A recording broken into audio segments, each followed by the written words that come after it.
Hello, everybody, and welcome back to the first 4 or more series where we don't talk about music, we talk about shows. My name is HSR. I am your lady friend, Bonnie. Sup, it's Syd. All right, and tonight, before we get into it, we had this question at the end of the last episode. Mm-hmm. Do you want us to continue on our journey through the show? And 4 or more, right? 2 fine folk over here Mark?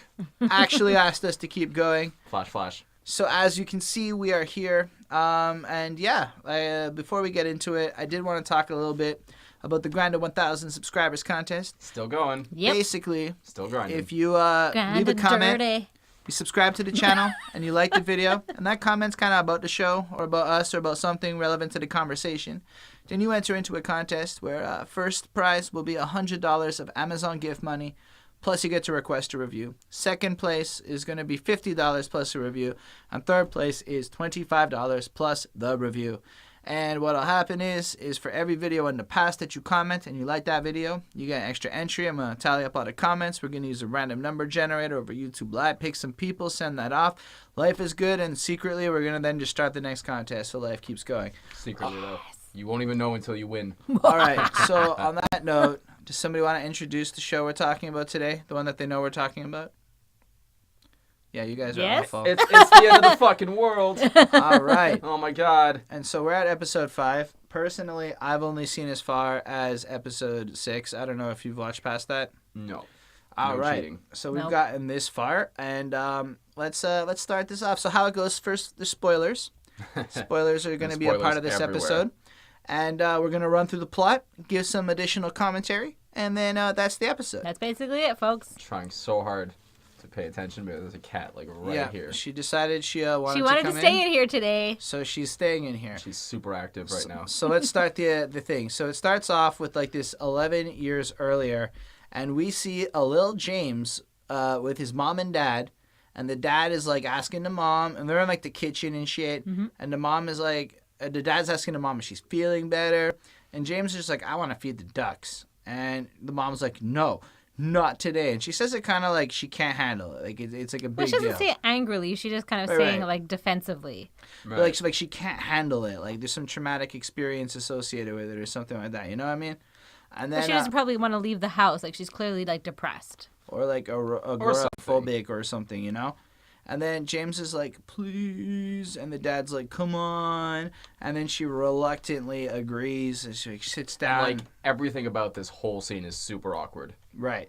Like, it doesn't look like a happy family. It looks like the dad's in denial and the son's neglected and the mom's a little bit up. Unless I misread that. No, yeah. I mean, like, for me, like, it was clear that she was depressed. Like, right. She didn't want to leave. She didn't really have the energy. She was like, bleh. She was just sad.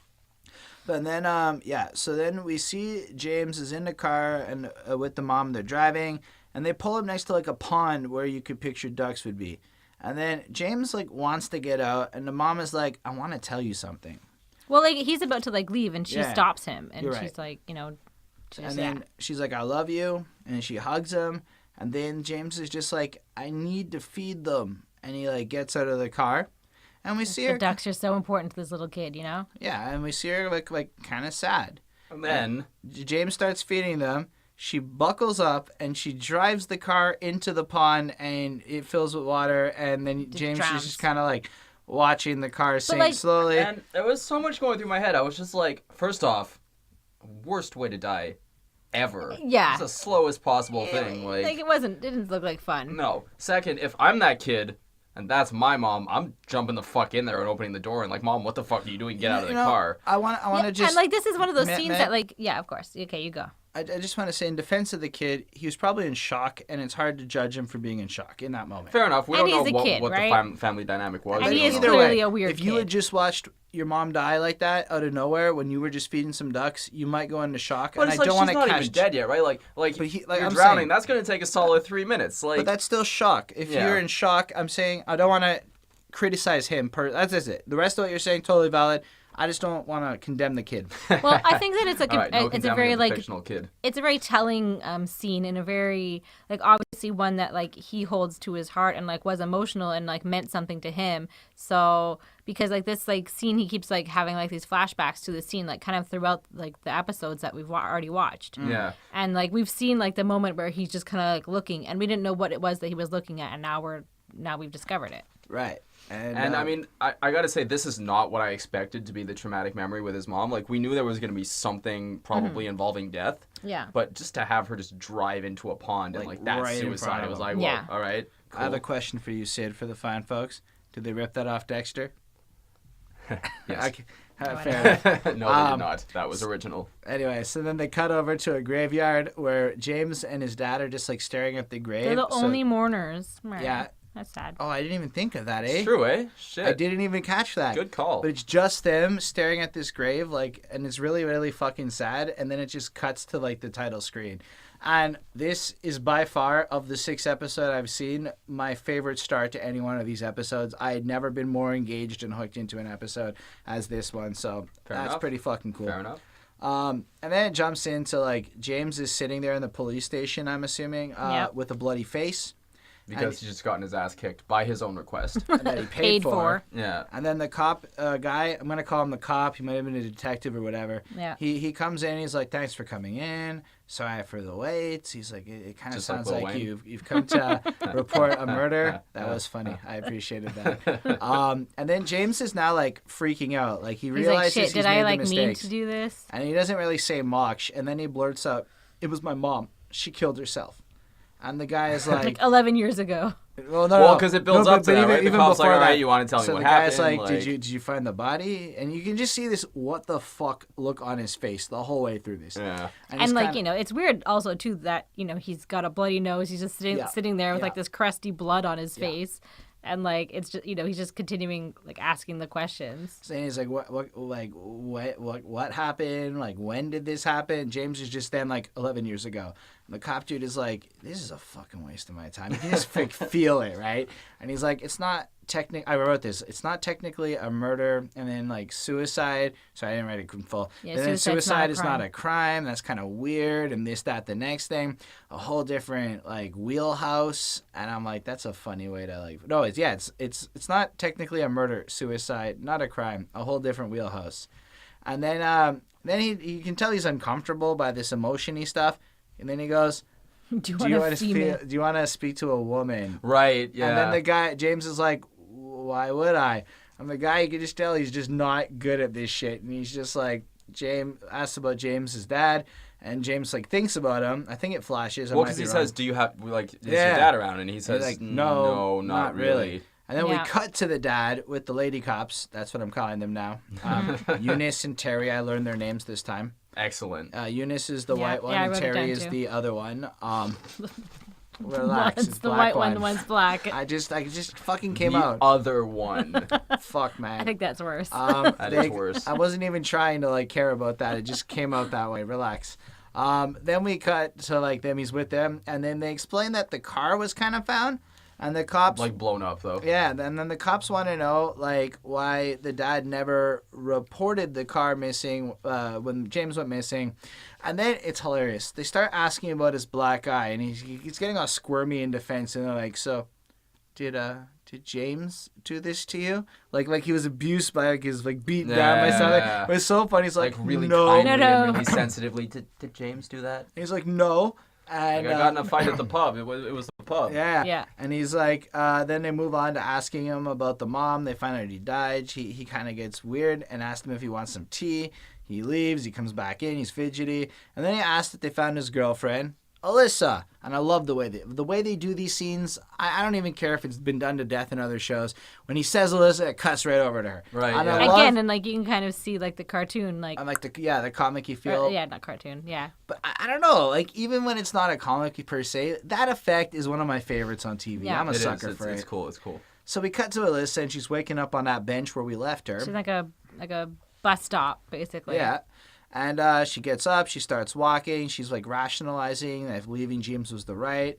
She's like, but yeah, she rationalizes it was the right thing to do is to leave. Yeah. That she killed no one. He did. Fuck that. she decides to go to her dad on her own and realizes she left James with all the money. And then she's like, oh, God, reaches between her thighs, goes up like this, and there's blood on her fingers.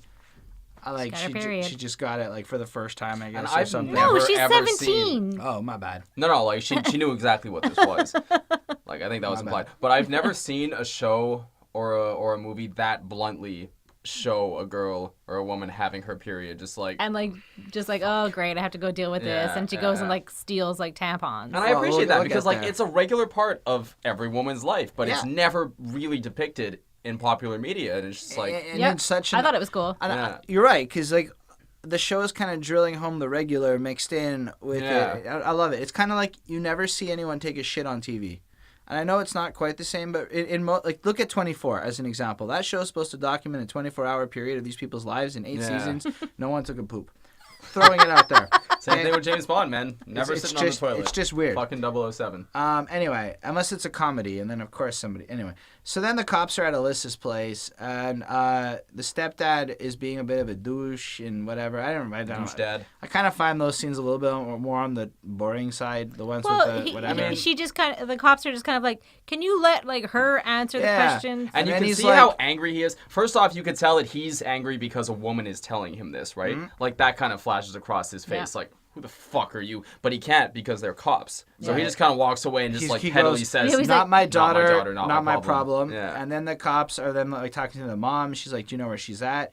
We need you to talk to her in connection with a murder. And they're like, what? Didn't you think to report her missing? The boyfriend's dad reported it. And she's just like, she doesn't have a boyfriend. And then they look around to like recent pictures and realize she's like fucking nowhere. Yeah, it's just like the stepfather and the her mom and the kids. She's like, I have some pictures upstairs, and she like goes upstairs, and then they're just like staring at these two fucking kids that are just left on the ground there. And Eunice is like, I suppose we can call like some acronyms, which I assume were child. Well, no, she tells the babies, I can give you like the number for child services, basically. Like she tells the babies like call these people if you need help. I do have to say though, the kids look fine. Yeah, they do. Like, but like I think like for like when growing up, like if he's an asshole or whatever. Yeah. But they're babies. Yeah. And then, she's like, I did my part. Babies know. Babies don't know anything. Yeah. Fucking babies. So then we cut back to James, who has cleaned up, and the detective guy is like, well, we should put you in touch with social services. And James is kind of like blankly staring off, thinking of Alyssa. He's not saying anything.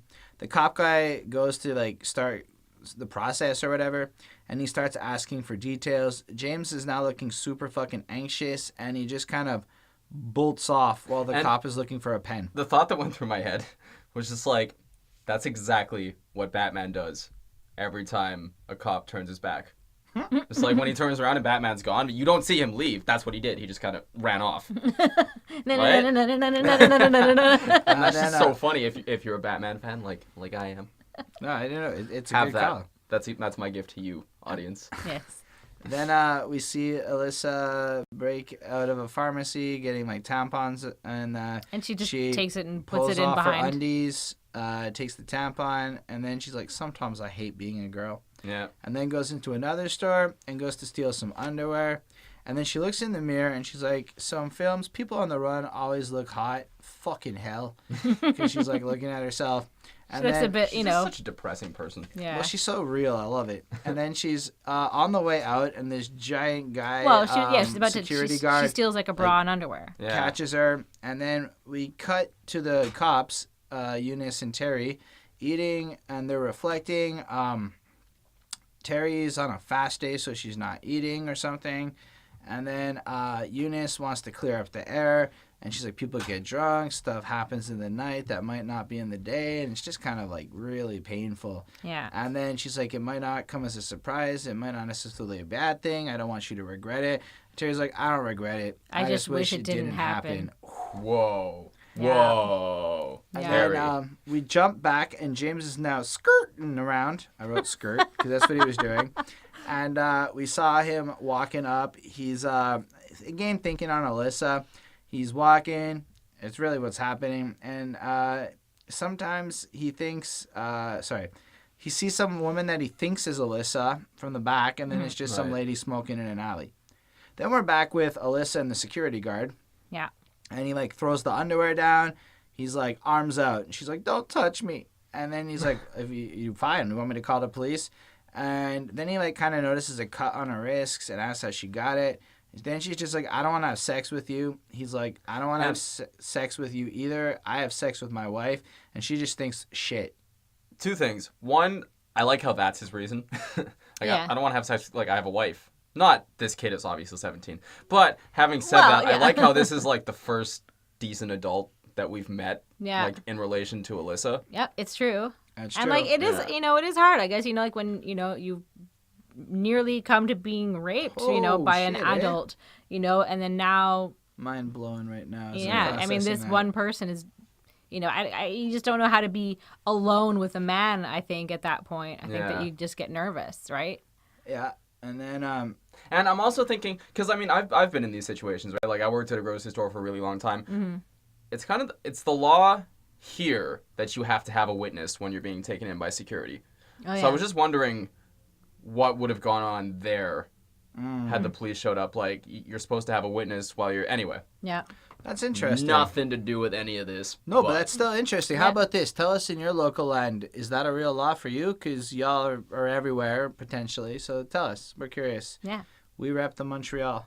514. So then Alyssa... Nah. Alyssa then asks... Not real Montreal. It's not real Montreal, buddy. No, so Alyssa then asks what will happen to Alyssa. And then Buddy's like, I'm going to call the police. He gets called out to deal with some shit. There's a little girl that's missing.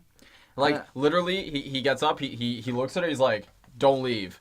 He walks out, leaves the door open, she's just like, "You're fucking stupid." Yeah, and then she grabs her shit and leaves. She puts on the underwear that she was going to steal, but she doesn't take the bra, and then... Yeah, and then she's now walking up the street, and she looks and sees the fucking little girl that they were just describing on the thing, and... She's just like, and she's like, oh, snap. fuck. Like... And she brings the kid back in. She looks at the security guard and, like, kind of like... Which, I was also thinking, like, this is the first time that we've really seen Alyssa do the right thing. Yeah. Like, this whole time she's just been, like, she runs away, she steals, steals people's food, she coerces this random guy to come with her and makes him do all kinds of crazy shit. I mean, to be fair, he just kind of wanted to kill her. Yeah. But now she's like, oh, fuck, I have to do... a good deed now, and she's just like... But the good deed comes at a cost to herself, and she does the right thing, which is cool. Yeah. And, ultimately, it helps her. We'll get there, though. That's true. So then James is... It flashes over to James for a quick minute, looking for Alyssa, and he goes back to the diner. And then Alyssa's back with the security guard in the back room again, and he brings...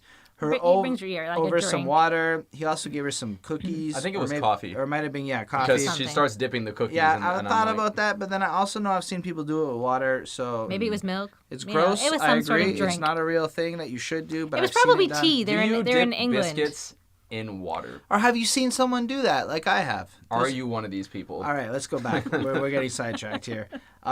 So she's dunking her cookies and eating and whatnot, but he asked her if she has a boyfriend, if the boyfriend hurt him, and then she's like, no, someone else.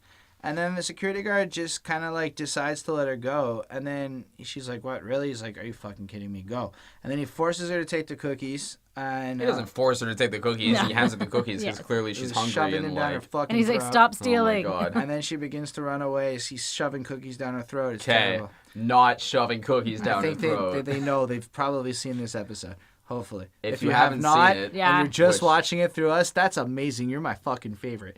But there's no cookie shoving. No, okay, there's none. Okay, so he gives her the cookies and says, stop stealing. Then she stops. And on her way out, she stops next to a building. And again, the music. Is anyone actually paying attention to the songs here?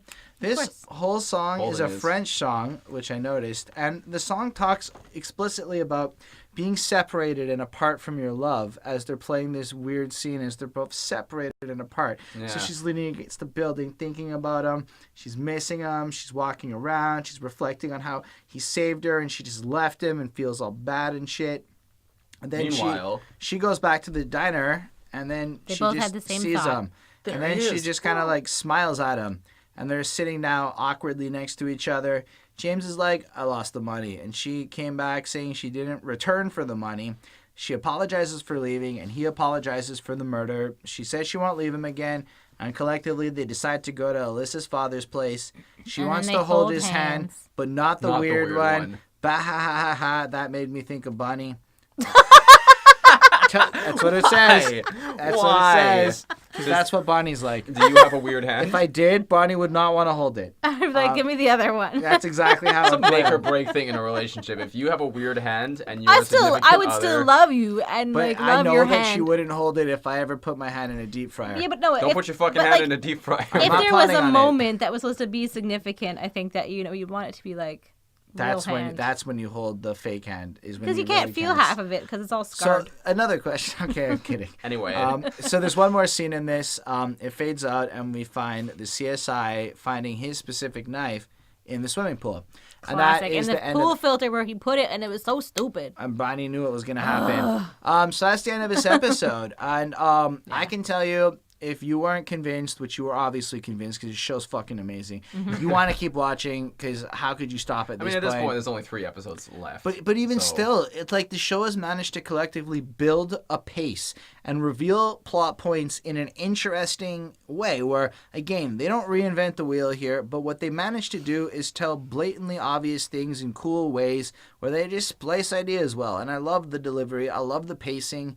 And I'm like, you just feel excited for the next episode. Like, you just don't, like, this is an easy show to just binge watch and get fucking lost in. And there's period Yeah. blood.